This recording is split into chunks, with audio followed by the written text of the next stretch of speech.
Asal-usul Kampung Puar Meluwiting, Desa Puar Kecamatan Wulandoni Kabupaten Lembata Provinsi Nusa Tenggara Timur yang sekarang telah dimemarkan menjadi dua desa yakni Desa Puar A dan Desa Puar B. Memiliki jejak sejarah yang dapat ditelusuri dari awal mula yakni pelarian dari Lapan Batan.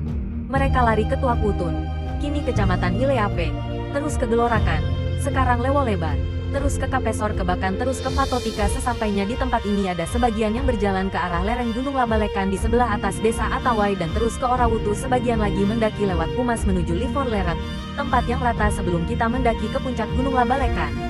Mereka hidup sementara di situ. Setelah dirasa kurang aman mereka lanjutkan perjalanan, menurun lewat Fatgolok ke Rian Sedanefat dan terus ke Faiwa, daerah antara Imulolong dan Puar. Setelah sampai di tempat ini mereka menetap sementara. Di situ mereka menetap, tetapi mereka sangat kesulitan untuk mendapatkan air. Dalam keseharian mereka mencari pisang hutan, bake, untuk diminum. Ada seekor anjing yang selalu pulang dalam keadaan basah. Mereka selalu memperhatikan anjing ini, dan mulai berpikir, pasti di sekitar daerah ini ada air. Maka suatu hari mereka menganyam sebuah wadah dari daun kopi, mengisi abu dapur di dalam wadah ini. Di bagian bawah ada semacam lubang yang dibiarkan agar abu dapur tersebut dapat keluar dengan maksud jejak anjing tersebut dapat diikuti.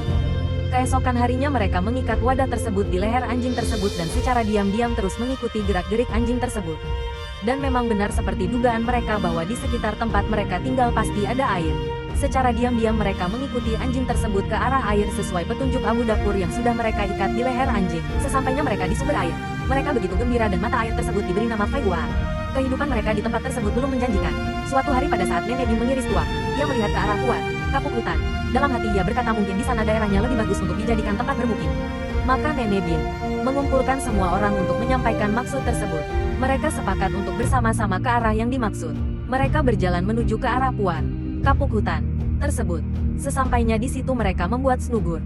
Snugur istilah Puar yang berarti tempat diletakkannya beberapa lembar daun kelapa di sebuah pohon untuk dijadikan tempat berlindung. Snugur ini masih dapat ditemukan di Pulau Lengat. Pohon ini masih kokoh berdiri. Di bawah pohon ini merupakan rumah adat suku Lamang. Tempat inilah yang merupakan titik start berdirinya Desa Puar. Puar dalam bahasa daerah setempat adalah pohon kapuk hutan. Sesampainya di tempat ini, di situ sudah ada penduduk yang menempati daerah Puar. Mereka ini adalah orang Wekerong. Sekarang berdiam di Wekerong dan Lewolako, yang sekarang berada di Belang. Sisa peninggalan mereka bisa didapatkan di tempat yang bernama Lev Alang, bekas kampung. Penduduk Puar ini berjuang untuk merebut daerah ini. Peperangan terjadi antara penduduk Puar dan orang Wekerong dan Lewolako. Penduduk Puar mendatangkan bantuan pemimpin perang dari Tapiaku. Akibat terdesak terus oleh serangan-serangan orang Puar, orang Wekerong dan Lewolako meninggalkan Puar.